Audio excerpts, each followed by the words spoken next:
Hari Om everyone. Good morning. Hari Hari Om. Om Hari Om. everyone. Hari Om Hari everyone. Om. Hari Om. Hari Om. Hari Om, everyone. Hari Om.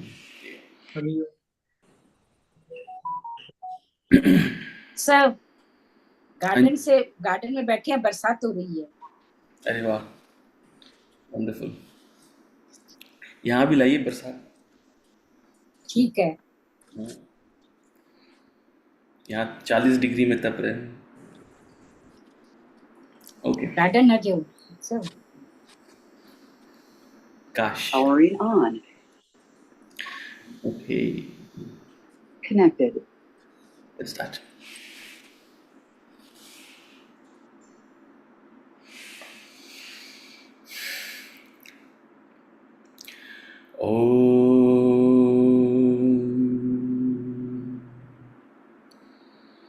प्रातः स्मरामि हृदि संस्फुरदात्मतत्त्वं सच्चित्सुखं परमहंसगतिं तुरीयं यत्स्वप्नजागरसुषुप्तिमवैति नित्यं तद्ब्रह्म निष्कलमहं न च भूतसङ्गः तपोभिक्षीणपापानां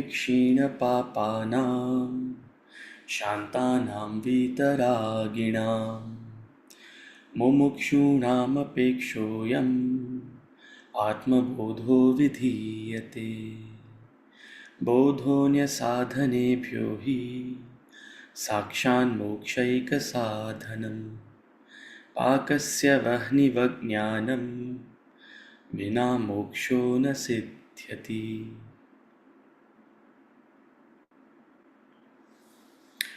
We'll chant from verses 2 to 3 to 7 of chapter 3, verse number 3 to 7 of chapter 3 of the Bhagavad Gita.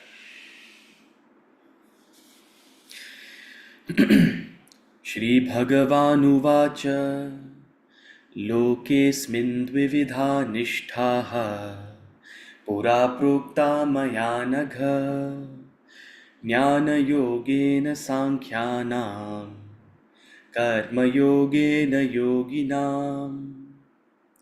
Shri Bhagavanuvach Lokesmin dvividha nishthaha Pura prokta maya nagha Jnana-yogena sankhyanam Karma-yogena yoginam. न कर्मणामनारम्भात् नैष्कर्म्यं पुरुषोऽश्नुते न च सन्न्यसनादेव सिद्धिं समधिगच्छति। न कर्मणामनारम्भात् नैष्कर्म्यं पुरुषोऽश्नुते न च सन्न्यसनादेव सिद्धिं समधिगच्छति। न हि कश्चित् क्षणमपि जातु तिष्ठत्य कर्मकृत् कार्यते ह्यवशः कर्म सर्वः प्रकृतिजैर्गुणैः। न हि कश्चित् क्षणमपि जातु तिष्ठत्य कर्मकृत् कार्यते ह्यवशः कर्म सर्वः प्रकृतिजैर्गुणैः। कर्मेन्द्रियाणि संयम्य य आस्ते मनसा स्मरन् इन्द्रियार्थान् विमूढात्मा मिथ्याचारस्य उच्यते।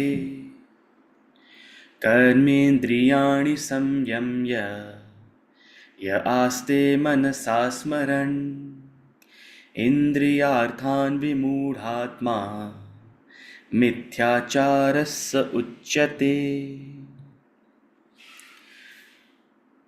यास्त्विन्द्रियाणि मनसा नियम्या नियम्यार्भ नियम्यारभतेऽर्जुन कर्मेन्द्रियैः कर्मयोगम् असक्तः स विशिष्यते यस्त्विन्द्रियाणि मनसा नियम्यारभतेऽर्जुन कर्मेन्द्रियैः कर्मयोगम् असक्तः स विशिष्यते.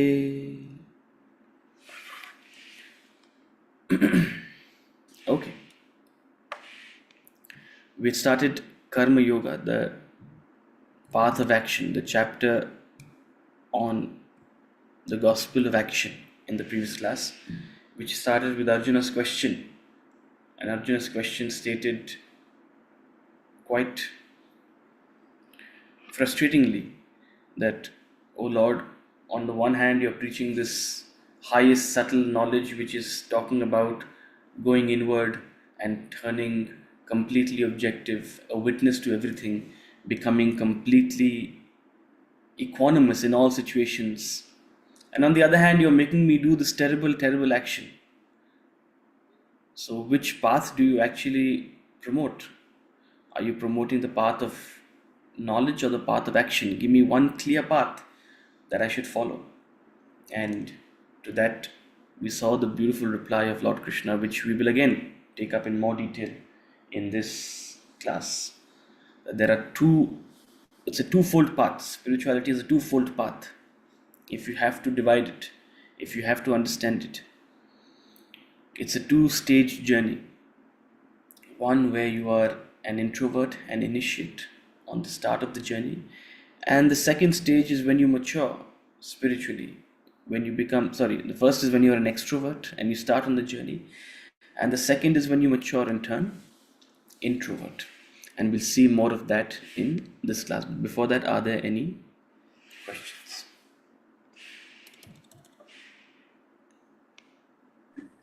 I have a question. Yes. So in verse 2, he says that had Arjuna recovered fully, his question would have been simpler and more practical. So generally we ask more complicated questions when we are more knowledgeable. That's what we've been. But here he's saying that had Arjuna recovered fully, his questions would have been simpler and more practical. Yeah, it's a big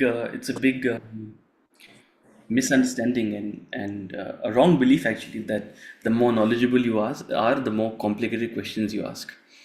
The opposite is true. The more knowledgeable you are, the simpler and more straightforward questions you ask. A confused question represents a confused mind. In the ashram,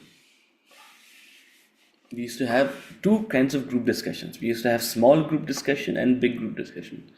Now, small group discussion, let me start it this way. Big group discussion generally was where the entire class, all the students and guests and visitors sat in a big group, and generally 8 out of 10 times Swamiji was there, and he was the one who was addressing those questions. Okay. But it's not that anybody raises the hand like you raise your hand and ask a question. No. Is your question qualified? And by qualified, we don't mean is it good enough? Is it correct? Is it a good thing to ask? Is it right? Every question is a right to ask. Okay. But when we say is it qualified, we mean has it been thought through and phrased properly? Are you clear about what you're asking? Because before this big group discussion, those same questions were actually brought up in small group discussion. That was the arena where those questions were initially brought up by students. So small group discussion, there was no Swamiji, nobody else. It was just students who were split into small groups of maybe 7, 8 people. And then one daring person like you, even there was a paucity of questions. The same people, the same 7 or 10 people used to ask questions. May that tribe increase. Because of them, the Vedanta Academy was functioning. Otherwise, nobody would ask, nobody would have discussions, and Swamiji wouldn't, share his knowledge with us. So, in small group discussion is where a person would ask the question. Now, what they initially asked and what was finally presented to Swamiji, heaven and hell difference. What they initially asked would be something jumbled up. I think, I feel. If you ask them to write the question, they would probably write 4 disjointed sentences filled with confusions and ambiguities. What exactly are you trying to ask? So, in the small group discussion, you would spend the first 15-20 minutes clarifying and then phrasing the question appropriately. Right? And that itself is half the exercise. What exactly are you trying to ask? The more clearer your mind is, the more clearer your doubt will be, the more you understand your argument. It's like pieces of a puzzle. 95% of the puzzle is figured out. Your question is very specific. Whereas when you're less knowledgeable, less evolved, your question is more jumbled up. Of course, vocabulary also is limited, and also your understanding. And so as you grow, your questions become more clear, more pointed, subtler. It's a big confusion. See, we often say if something is presented simply, a lot of work has gone into actually making it simple. A lot of effort has actually gone into making it look elegant, making it look effortless. A lot of effort has gone behind something effortless. So, similarly, a simple question, when asked, is not just a simple question. A lot of thought and clarity has gone behind making it a simple question.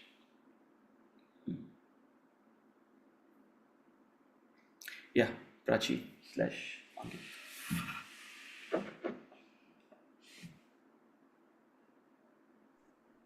So in verse number 3 itself, in the description, like he's written that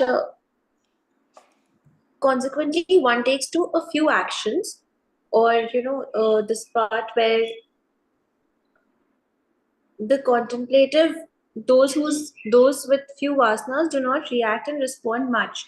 And in the past, how we've read that even though you've dissolved your one extent or you've got fewer vasanas, a person who's like a Siddha Prajna or a self-realized person is dynamic, or has a lot of actions in the world. It's not like they're lazy, or it is not like they're just sitting in a place.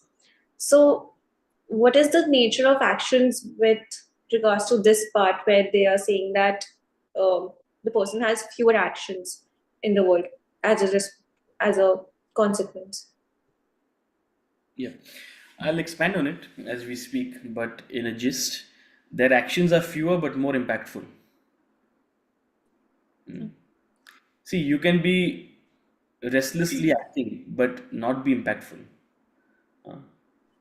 You can be a social media warrior, or you can be the general in the army who is more impactful in the last days. But how many actions did a social media warrior? Every 1 minute they are updating something or the other and bringing up some argument. General in the army made very decisive actions. Maybe they took 10 actions in the course of the day based on information, reacting appropriately and responding appropriately, reacting maturely and responding appropriately. So it's not, so your actions are limited but more impactful, as opposed to being impulsive and numerous but ineffective, right? So that's the difference. Omji, yes, Hari Om. Something to add to what she was saying. Yeah, Ankit. Yeah, sorry. Just to clarify, here the twofold path, what Prachi was saying refers to the contemplative and to the action-oriented, say the extrovert. Yeah. So is it also not the case that, that someone who's contemplative by nature, even though he does not, he's on the path to self-realization, it is that person whose actions will be fewer, and someone who's like more extroverted, even though he treads further on the path of self-realization and intake of knowledge, they'll still have more impactful actions and even a larger degree of actions, breadth of actions as well. No, I'm trying to understand what exactly you're asking. So you're So comparing. basically, what I'm asking is that it's a split between contemplative people as well as extroverted people. That the contemplative person, even at the beginning stages, will have fewer actions, and the extroverted person, even at a greater stage of development, will have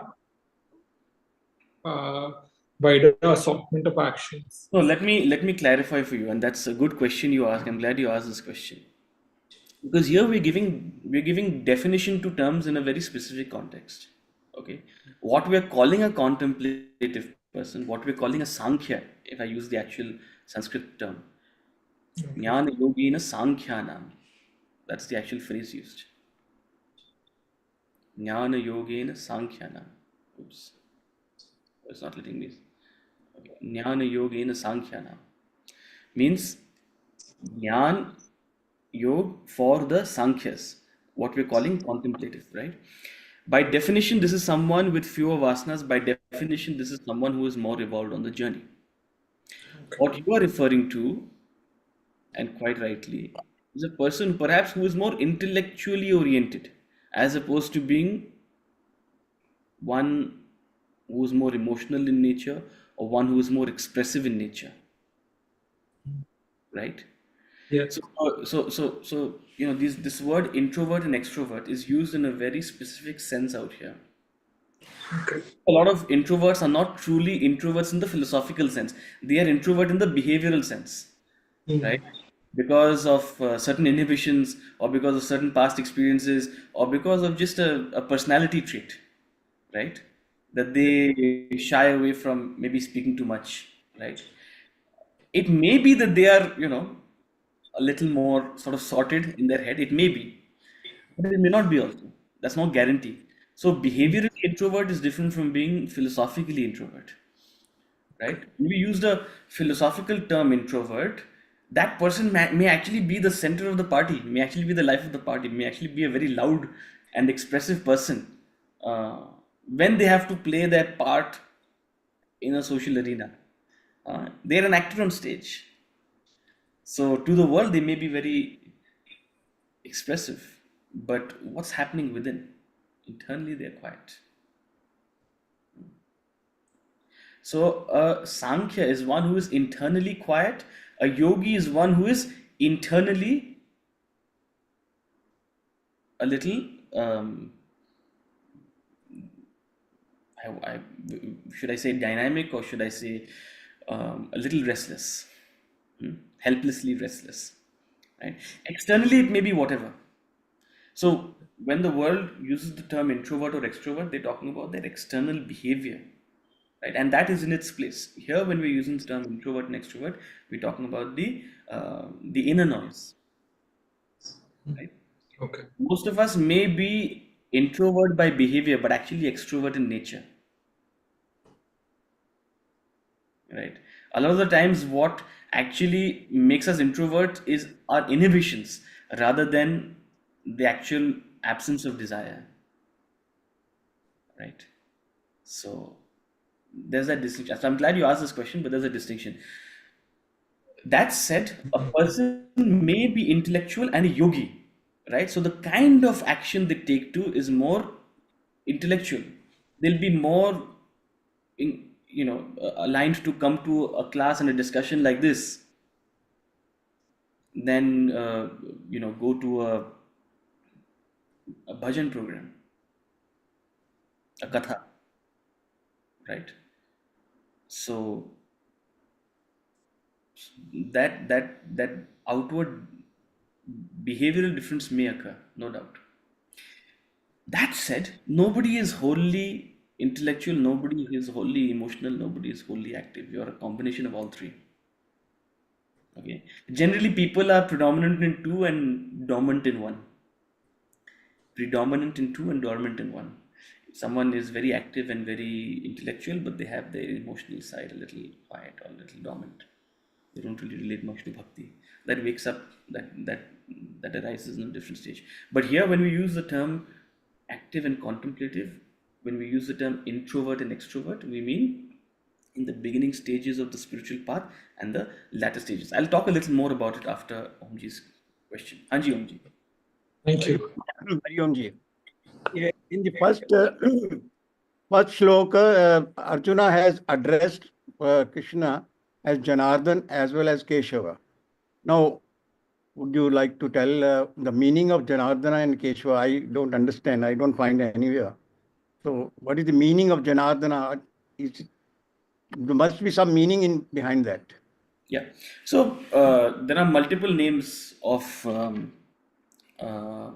Lord Krishna that is used by. Again, I wish I had the actual count. There are so many. Times I mention it. So there are numerous names that are used by Lord Krishna for Arjuna, and there's so many names used for Lord Krishna, right? So I wish I knew the number, but there are numerous, right? In this particular case, Janardana is a term. Again, when names are used, they are used more affectionately rather than conveying actual any meaning. Although there may be some context, certainly. Sometimes there's a reference or there's a context. Herein, he uses the term Janardana, which means protector of the people. Jana means people, right? So Janardhan means protector of the people. So Lord Krishna was a protector of the people. Oh Lord, you're my protector. So guide me in a path that will keep me protected, keep me safe, is good for me. And Keshava, or another time he's also used the word Keshini Shudana. These are all references to Lord Krishna killing the demon Keshi. So there's a parable, multiple parables where different demons are killed by the Lord. Different stories where of essentially a victory of the good over the evil or the spiritual over the mundane, right? So Keshi was one such demon, and Lord Krishna had slayed Keshi, implying that you have that clarity and that power to succeed. So guide me in this path to succeed as well, right? So you have slayed various demons, now help me slay the demons of my mind. So these can be the references in which these names are Thank used. And they are used very endearingly, right? Yeah. So they are glorifying Lord Krishna in Simultaneously, I thought we should know also, because these references are always there. A lot of such names are there. Indeed. For Arjuna also, he uses a lot of other names. Indeed. Son of When you Kunti. go to a when you go to a katha, and this is why in reference to our Ankit's question also, when you go to a katha, they'll spend 20 minutes talking about the names. I'm not saying it's not right or wrong. It's just a different theme. It's a different focus, and it's beautiful in its own way. And some people will be like, okay, I want to know a little more sort of the philosophy. So different people will be attuned to different things, right? If someone is very devoted, they'll be like, what is the need for so much detail and argument? And don't you get it? It's the Lord and His Leela. Just surrender. That's how a devotee will speak. So depending on who you are, whether you're active, whether you're emotional, whether you're intellectual, the nature of your activity will differ, right? In the initial stages as well as in the latter stages. Okay. So I'll continue with where we left off in this verse itself, and I'll spend a couple of more minutes on here. 1 second.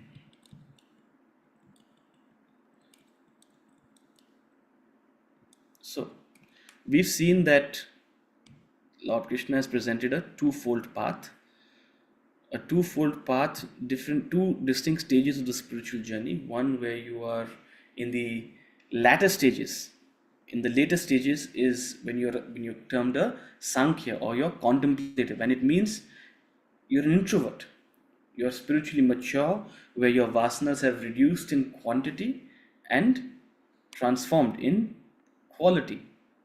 The direction, the quality of your vasanas has changed. You're more focused on the eternal. Your thoughts and inquiry lies more on resolving these mysteries of life. And as a result, the numerous extroverted engagements, entanglements have all died down. So your vasanas have reduced in quality and transformed, improved in quality. So reduced in quantity and improved in quality. As opposed to when you are a yogi, when you're active.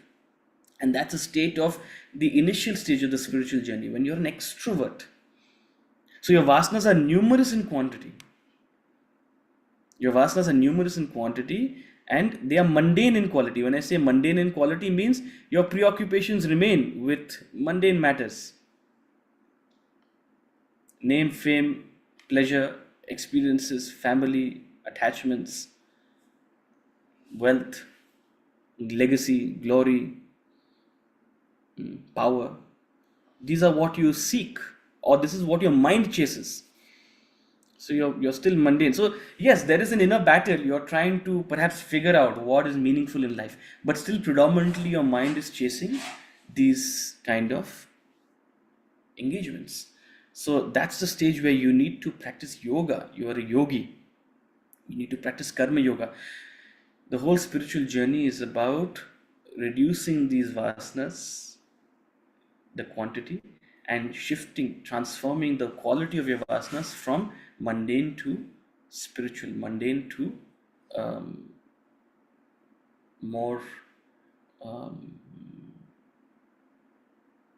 transforming them to a state of resolving the mystery of life, right? Being more inquisitive about who, where, what am I? What's my purpose out here? What am I doing? So these deeper questions of life beyond the passing enchantments. So we are talking about this term vasana. It's very important we understand what is vasana. So I want to spend a minute talking about vasana and its relation to your personality, your activity, your engagements in life. So we all are a bundle of vasanas. Vasanas are nothing but your inherent personality, right? What we loosely term as, okay, this is my personality, or this is my nature, right? We are all a bundle of vasanas, and these vasanas are what lie latent in us. These vasanas are what lie dormant in us. They're a potential, right? Not all aspects of your personality are prominent and expressive at any moment, right? In fact, most of your personality right now is dormant. Right now, your relatively spiritual personality is active. That's why you've made your way here at 7 a.m. in the morning. That doesn't mean all of you is the spiritual being. This is not all there is to you. Most of your vasanas are dormant right now. In a conducive environment, they manifest. When the soil is ripe, that's when the seed sprouts. So your vasanas are like seeds, and they manifest in a conducive environment. The environment around you almost prompts your vasanas to manifest. And how do they manifest? They manifest as thoughts in your mind. The quality of your thoughts, the nature of your thoughts, the type of thoughts you have will depend on the kind of vasanas you have. Now these thoughts will snowball, literally snowball into desires. So your desires, whatever we loosely term it as desire. But what is a desire?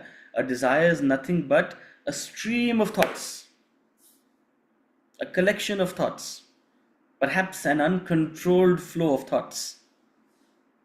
An uncontrolled desire is nothing but an uncontrolled flow of thoughts. So a thought you can think of as a simple drop when it develops into a stream, a trickle, a stream, or maybe even a torrential flow, a desire can be small, passing, a desire can be very powerful and torrential. It all depends on the flow. But a desire at the end of the day is nothing but a stream of thought, a flow of thought from you to the object of your desire. That's what it is.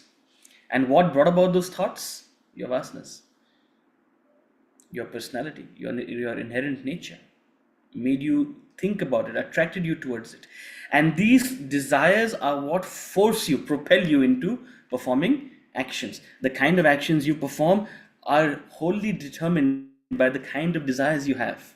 We're not talking about right or wrong. We're just talking about the propensity of them. The more numerous, the stronger the flow of thought, the more powerful a desire is, the more helpless you will be in performing an action. The idea is not to suppress your desires or to pretend they're not there or to appear spiritual. The idea is, do you have control over them? And when I say control, people think control means, itna karo, itna mat karo.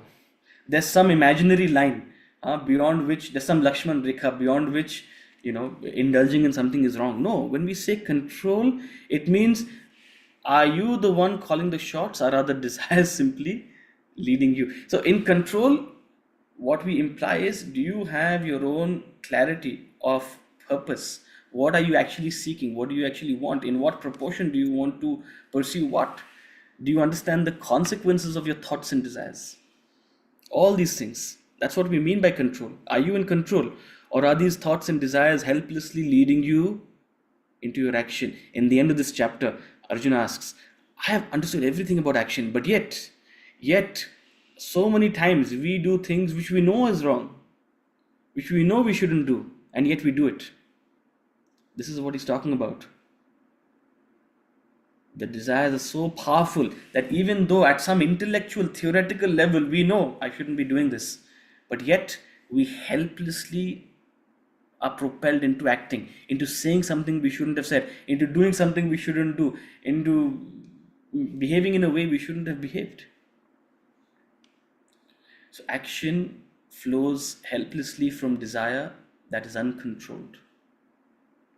And all of this happens because of vasanas. So when you're a yogi, when you're an extrovert, your vasanas are numerous. Means your thoughts, your mind is always bombarded with thoughts. You're always, going to be thinking of something or the other. You're going to be helplessly desiring, jumping from one thought to another, developing innumerable desires. And as a result of which, you constantly need to engage in action.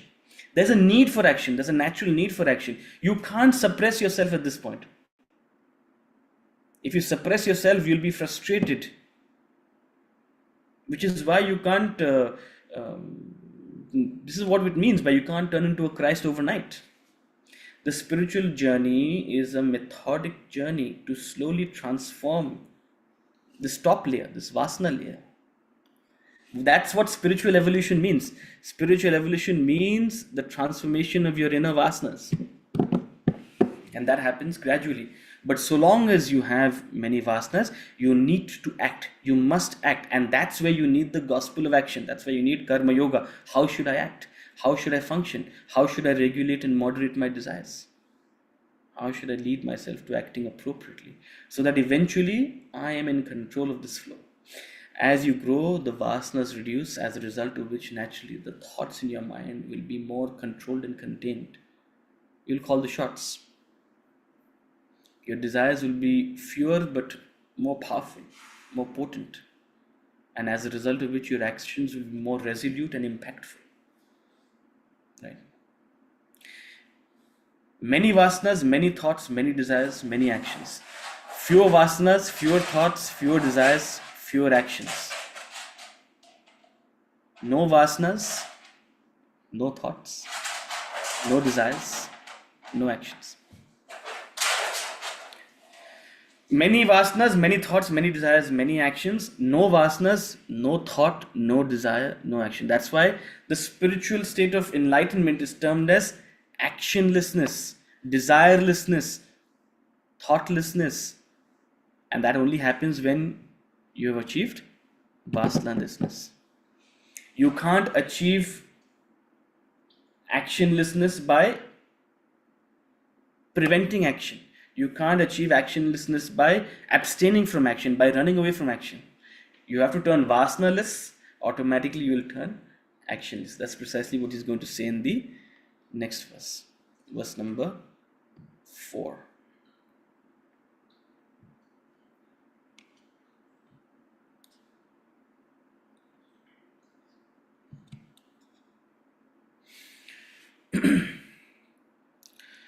न कर्मणामनारम्भात् नैष्कर्म्यं पुरुषोऽश्नुते न च सन्न्यसनादेव सिद्धिं समधिगच्छति न कर्मणामनारम्भात् नैष्कर्म्यं पुरुषोऽश्नुते न च सन्न्यसनादेव सिद्धिं समधिगच्छति. He says, not by abstaining from action does man gain actionlessness, nor by mere renunciation does he attain perfection. So we throw these words around: renunciation, actionlessness, desireless. We throw these words around: perfection, spiritual enlightenment. But we know not what they mean, nor do we know how do we actually get there. We believe anyone and everyone who wears an ochre robe or chants in a particular way or is able to rattle a couple of verses, we believe they are actionless, we believe they are desireless, and we believe this is the path. No. Not by abstaining from action does one gain actionlessness. That's not me saying it, that's the Lord saying it out here. Simply because one has abstained from an action, simply because one doesn't eat food, doesn't mean they have achieved a state of desirelessness from food. So actionlessness means desirelessness, means thoughtless, means vasanaless. That's the state of enlightenment, perfection. But you can't achieve it by just abstaining from action. If it was so easy, if simply dropping everything and going away was so easy, if it was so easy, then everyone would have been easily enlightened. This would have been the shortcut, easiest method. It's not how you do it. You must take up life, you must take up your actions, you must take up your duties and responsibilities to the best of your abilities. You must address your desires, you must transform their quality, improve their quality. You must conduct yourself appropriately. That's the entire gospel of karma. How to function, how to address my desires. In the spiritual path, there is a initial stage of brahmacharya.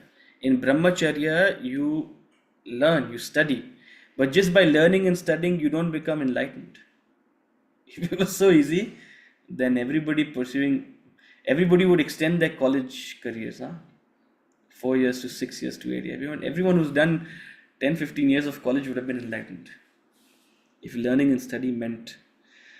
So in the first stages of life, when you're a brahmachari, you study and gain information. You gain all sorts of knowledge. But then comes a stage of grihastha, and perhaps one can say for most of us, this is the most important stage of life. Grihasthi is a stage when you address your desires, when you address your numerous vasanas that come to the surface. Grihasthi is a stage where physically, emotionally, you are the most ripened. All maximum vasanas are manifesting. They need to be addressed. So a stage in which you address your desires appropriately, using the knowledge you have gained in brahmacharya. So that on the one hand, they don't stumble out of control. You don't make a mess of it all. And on the other hand, you're able to guide yourself towards a more mature stage where your desires are reduced in quantity and transformed in quality. That's vanaprastha. So this 30-40 years of grihasthi, this is the cauldron of your spiritual evolution. In this stage, we need karma yoga. That's the primary path to actually grow and evolve. So not by abstaining. In this grihasthi stage, the idea is not to run away from action. The idea is to take up action. Only then will you evolve to the next stage, closer to actionlessness. The path to actionlessness, incidentally, is through action, not by abstinence. That's not me saying it, that's the Lord saying it. Not by renunciation does he attain perfection. See, you reading this the first time, you'll say, what does he mean? We've been talking about renunciation. What you learn hopefully through the course of this chapter is renunciation doesn't mean giving up of action. All of you believe, most of you at least, particularly if you're reading this for the first time, you believe that renunciation means giving up of action, giving up of things, isn't it? If I were to ask you, what is renunciation? It's when you give up things, right? No. If that's your definition of renunciation, then mere renunciation does not attain you perfection. True renunciation, the right renunciation, is not renunciation of action. True renunciation is renunciation in action. The path of karma yoga, the path of right action, is the gospel of renunciation in action, not of action. How do you perform right action? By renouncing what is unnecessary, by renouncing what is mundane, by renouncing what is not going to help you, and picking up what is important for you. That is the path of karma yoga which we're going to be talking about. So get over your misconception that spirituality is about getting away from life. Spirituality is about getting away from the world. Spirituality is about leaving all your possessions and living an ascetic life. No. Eventually you become an ascetic. A Sankhya is an ascetic. The moment I said that, some people get worried. I don't want to become an ascetic. No, you don't have to become an ascetic. Eventually, you'll want to become an ascetic. Let's put it that way. And when you're ready to be an ascetic, that's when you'll become an ascetic. But in the beginning, you have to be a yogi. The term yogi is not understood in this country. People were very confused when a yogi became a chief minister. How can a yogi be a chief minister? If they knew the Bhagavad Gita, they said only a yogi should be a chief minister. A yogi is a man of action, or a woman of action, or whatever, a person of action. One who is determined to perform right action. Who else? Who else is qualified? That doesn't mean anyone calling themselves a yogi is a yogi. Don't. That's also. So nowadays, people, instead of calling themselves yogi, they call themselves acharya. Thinking that if I add that to my name, then I'll appear. People can call themselves whatever they want. What are you within? Where are your thoughts? Okay, so not by mere abstinence, not by mere renunciation, giving up of things, do you actually grow. You only grow through the grind. The grind is karma. The grind is karma. So I'll spend another minute to talk about this, because I didn't touch upon this in the previous verse. So when you have a lot of vasanas, and one of the questions was around this concept. When you have a lot of vasanas, when you have a lot of thoughts and desires, naturally your engagement with the world will be more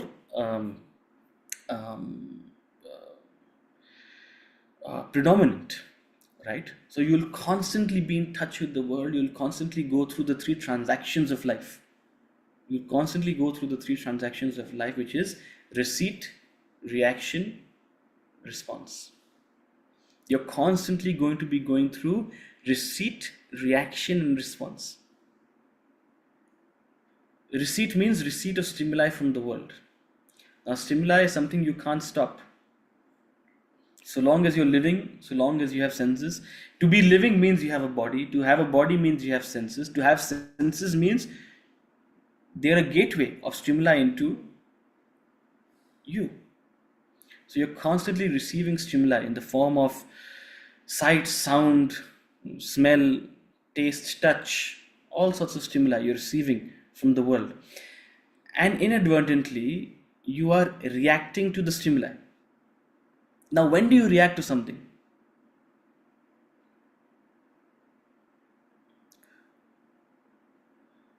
When it bothers you, or Anjuji, now that you've unmuted yeah, your... yeah. Do you know what happened yesterday? What happened yesterday? one very famous cricketer retired from cricket. Do you know? It's all over the media. Don't say anything. No, nobody say anything. Nobody say anything. Anjuji, do you know some very famous cricketer retired from cricket? This will prove my point. No, I didn't know. When do you react to something? You react to something when you have desires for When it, you're aware. when you have an Okay. interest, when you have vasanas for it. For all those of you who have vasanas, desires for cricket, interest in cricket, when you have a personality that is attracted to cricket, you'll know. Virat Kohli retired from Test cricket yesterday. Very sad day. So you will react to stimuli only when you have desires or interests for it. If you don't have, the stimuli will pass you. You won't even acknowledge it.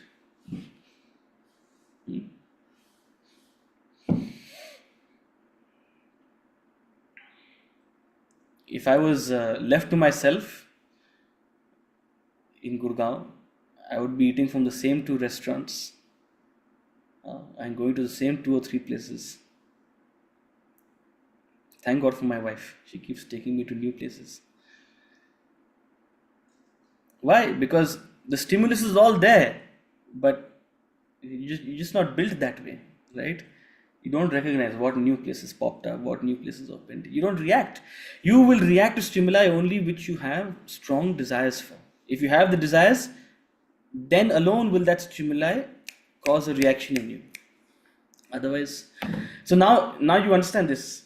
If you have too many desires, means there's a higher propensity that you're constantly reacting. This reaction is happening within you, in your mind. So within your personality, within your mind, you are reacting to stimuli. If you have desires for it, you will react. If you don't have desires for it, you won't react. The stronger the desire, the stronger the reaction. The more helpless the reaction. Right? If something is very strong, abhi chahiye, immediately. Abhi karo. If the weaker the desire, chalega, kar lenge. No desire, no reaction only. What do you say? So, you're constantly reacting to stimuli from the world in areas you have desires, in areas you have vasanas. And accordingly, you are responding back through your actions. Right? If your actions are coming after deliberation from a place of awareness, then your response is said to be mature. If your responses are impulsive without thinking, then you are reactive by nature, right? So you may have heard this phrase, you should respond, not react, right? Which means you should spend a moment to think about or churn this reaction within your mind. Most of us, we react and respond impulsively. We don't think, we don't measure, we don't contain, we don't bring ourselves to a state of awareness of what could be the consequences of my reaction, right? We are helplessly reacting. Why? Because the desires are very strong. So you're constantly going through these three transactions in the world. The more numerous your desires, the more helpless your reactions, and the more impulsive your responses. And the more controlled, regulated, mature your desires, reduced in quantity, the more mature your reactions, the more poised your reactions, and the more balanced your responses in the world. It's as simple as that.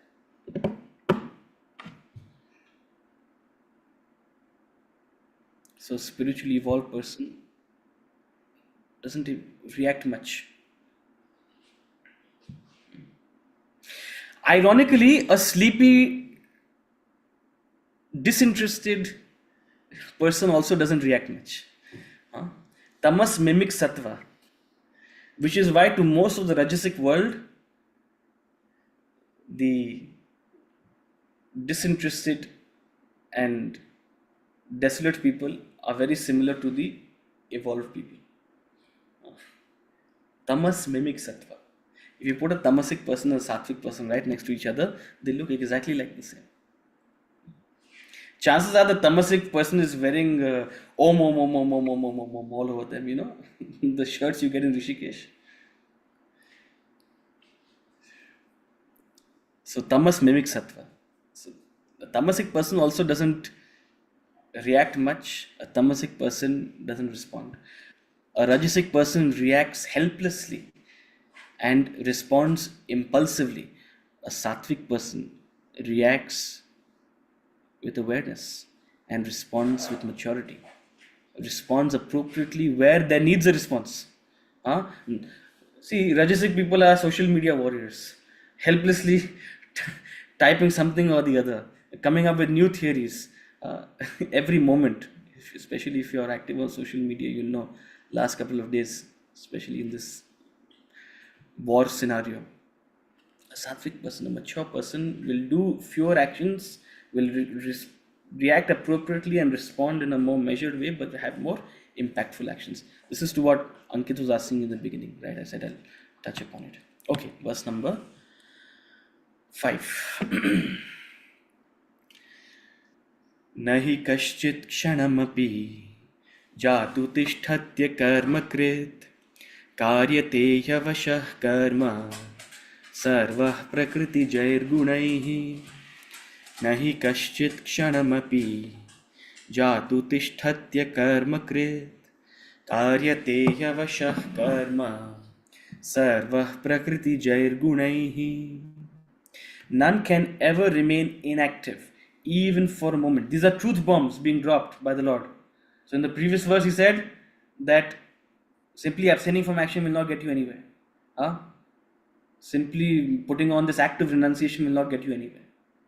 Those were truth bombs. Now there's another truth bomb. None can remain inactive even for a moment. All are made to act helplessly, indeed, by the qualities born of Prakriti, nature. Your Prakriti, your nature is your vasanas. We say this entire world is a combination of Prakriti and Purusha. The Atman, the self in you, is the Purusha. The Prakriti, the nature, is your vasanas. You're a combination of the two. So your Prakriti, your nature, is your set of vasanas. Your vasanas give rise to your personality, your qualities, and you are helplessly acting according to your vasanas. Your vasanas are constantly manifesting as thoughts in your mind, as thoughts in your intellect, as desires in your mind, and as actions in your body. It's a constant stream. It's a continuous stream. At no point can you remain inactive.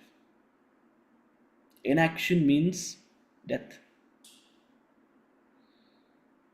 Inaction means a state where your body is disconnected from your vasanas. It's a state of death. What happens in death? In death, the body becomes dormant. The body becomes lifeless. Why? Because the body is disconnected from vasanas, as it were. There's no more action. So none can remain inactive even for a moment. So long as you're living, it means that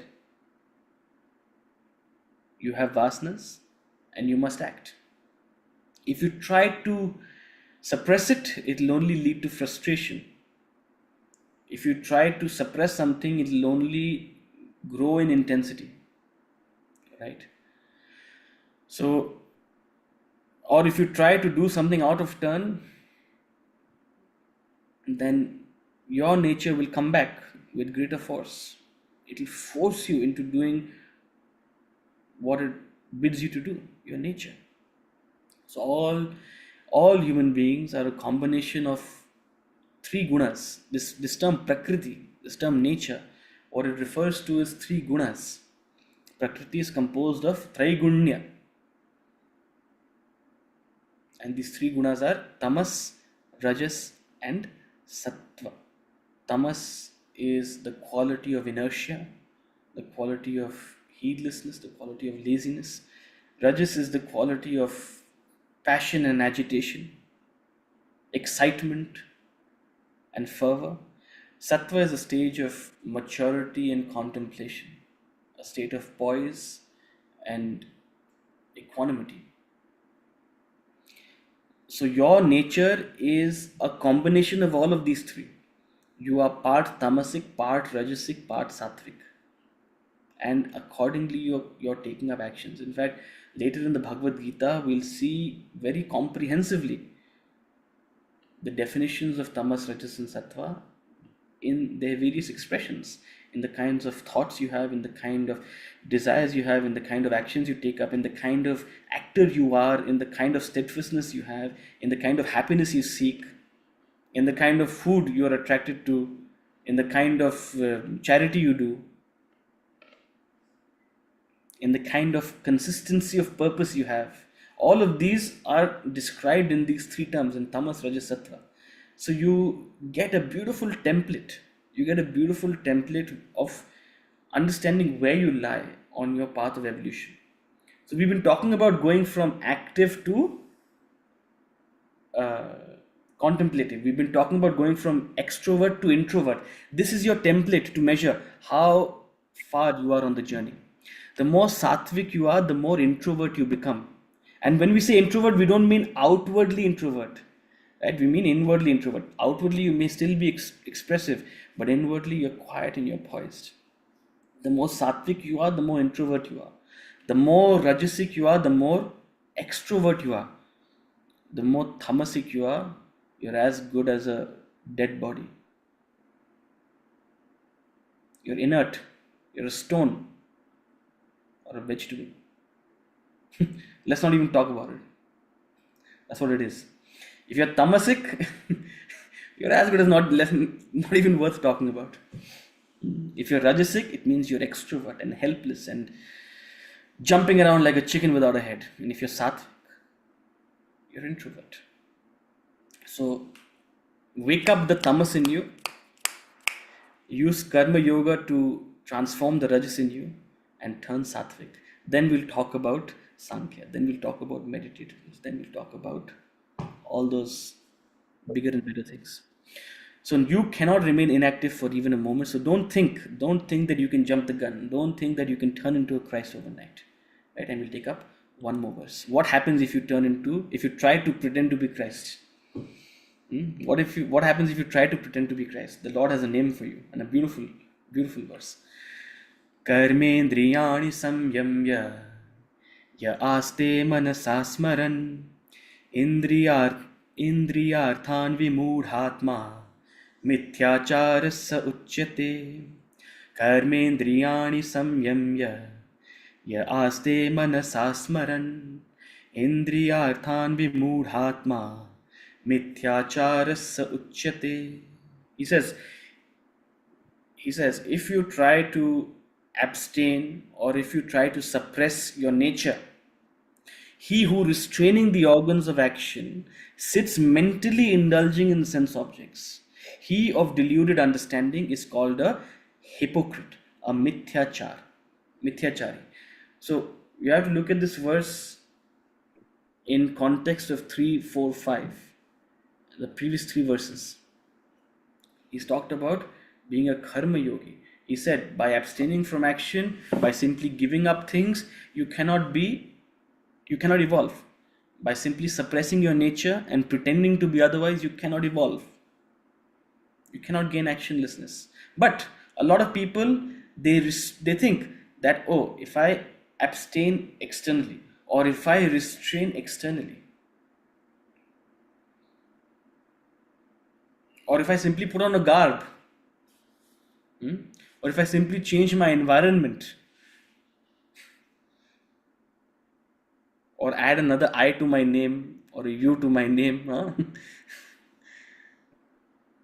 restraining the organs of action, but mentally you're sitting and indulging in the sense objects. Mentally you're not stopping this churn.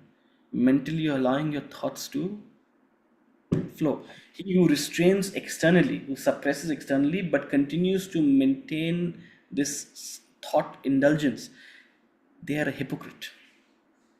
If you pretend to be something outside different from what you are within, that's what he's saying. If you pretend to be something outside different from what you are within, and a lot of the times we are driven by pretending to be something, right? Most of the time people are putting up a show, trying to be something what they are not. Pretentiousness, it's a big weakness. beautifully later in the Bhagavad Gita when he's describing a jnani. One of the chief qualities of a jnani, a person of true knowledge, is unpretentiousness. They don't need to appear in any way. They don't have the weakness of, oh, what are people thinking about me? How am I being perceived? What will they say about me?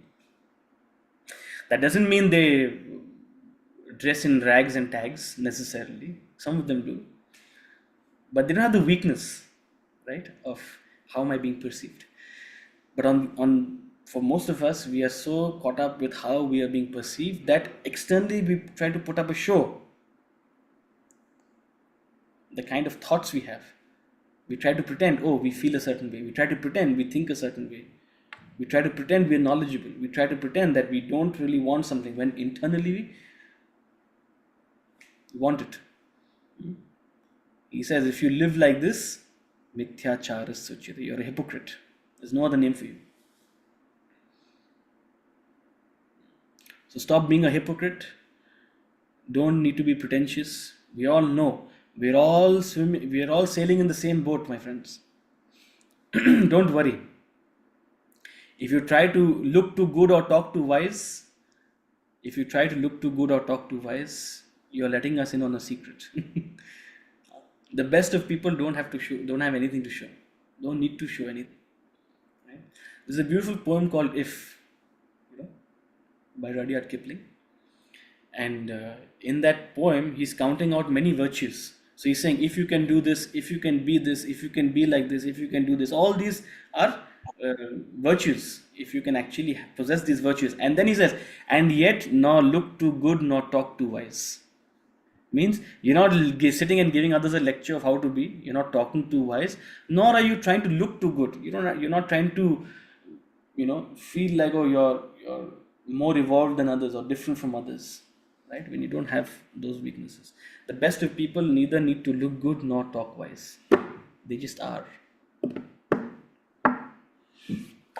But on the other hand, most of us want to look good and talk wise while mentally still being mundane, mentally indulging in sense objects. Mundane. If you're mentally indulging in sense objects, you should also manifest that. It's okay. There's no harm in it. Anybody who says I don't have desires, chances are they have desires. And there's no harm in it. No one's here to judge. We all have desires. So he of deluded understanding is a hypocrite. Let's not be hypocrites. Let's be very open and supportive to each other on this path and learn to give up that weakness of pretentiousness. Right? It's a slow and steady journey where we'll grow step by step. And that's the beautiful growth. That's a wonderful growth. We'll slowly blossom into wonderful spiritual flowers. We don't need to artificially inject ourselves and like what they're doing to fruits nowadays, artificially injecting them or all sorts of weird things to look too good or talk too nice. Let's not be hypocrites. With that thought, we'll conclude today, and Snigdha has a question. I'm happy to take up any other questions before concluding. Yes. So you mentioned that, so while we were talking about able to, that no one is ever still and everyone is constantly taking some sort of action, you mentioned that you can't simply evolve by avoiding your nature and suppressing the actions that follow that particular nature, but by embracing that very nature that rules you. So is the guidance here that, does that mean that someone who is, let's say, not spiritually inclined specifically, but it's inclined in other ways, maybe academically or monetarily, and if they follow that part of their nature and they let it rule them, guide them till the end of their life, they still will have evolved in the same way as someone who is spiritually guided? Yeah. See, we tend to think that spiritual means a certain kind of action, or a certain field of action, right? Every action is spiritual if performed with awareness, if performed with clarity of intention, right? So spirituality doesn't mean, it's not an is or an or, right? There's no or out here. Spirituality never asks you to choose between um, uh, or give up anything. So, when you understand that, you'll understand that following your nature is being spiritually guided. That's what it means to be spiritually guided. As opposed to someone forcing you to come to this Bhagavad Gita class and read the Bhagavad Gita. You can be in this class because, oh, I was told I should be here. It won't do anything, right? You'll be yawning halfway through class, right? So, wherever your nature draws you, you must engage in that field of activity. It's called swadharma, right? You must perform action aligned with your nature. Chances are it's like a tailwind. It'll propel you faster. It'll help you discover things more swiftly in life, right? This might be a silly question, sir. But let's say someone is drawn to something like crime or terrorism. Does that mean that they should follow that path? See, we're not saying you should be negative, right? We're not giving you and we'll come to this later in this chapter, where we're not saying that following your nature means doing anything and everything without thinking about the consequences. So your nature broadly is a field of activity. Now, within that field of activity, you could be performing constructive action or destructive action. Within that field of activity, within this, see, a terrorist and an army person perform the same action, as it were. They're out there engaging physically, mentally, they're planning, they're strategizing. One is doing it with destructive purpose, one is doing it with constructive purpose. So the action is broadly the same, right? You can plan and scheme to rob a bank, or you can plan and scheme and make good money in the markets. The action is pretty much the same, driven by the very similar desire for wealth, right? One is crossing certain boundaries and lines, and one is staying within the lines of the rule of law. So when we say follow your nature, we don't mean you should necessarily be destructive. Say, for example, you have a desire for wealth, you should pursue wealth, but that doesn't mean you rob a bank. Okay, stay within the periphery of social and cultural sort of norms, laws, and to whatever extent possible, transform your action. So we'll see later in the chapter, Karma Yoga means transforming your action from being selfish to unselfish to selfless. Again, that also is a slow and gradual journey from being completely self-centered. The same action, the same field of activities, the same engagement, right? We in management we call it finding purpose, or finding something to serve, right? But in what field? That field must be your swadharma. So you must take up an action aligned with your swadharmic field. Thank you, sir. If you okay, I'll not let the cat out of the bag right now. I'll say it in the next class. We'll say everything right now.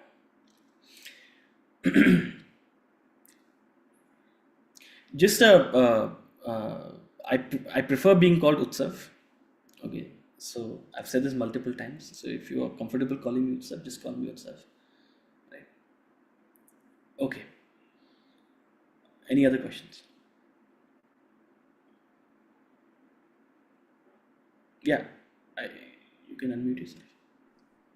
No, I don't have a question. There's a question in the chat. Maybe you can take it up next time. Oh, okay. I can see.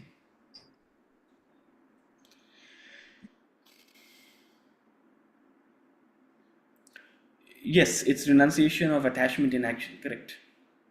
So renunciation in action means again, something that we will come to, but renunciation in action means performing your duty, your responsibility, performing what you ought to do, and renouncing your sense of kartritva bhavna and your bhoktritva bhavna. What it means is renouncing your attachment to your ego, which is the sense of doership, and your attachment to the result, that obsession, that craving for the outcome. That's what it means, and that's the very thesis of Karma Yoga. We'll come to that in the next class. Okay.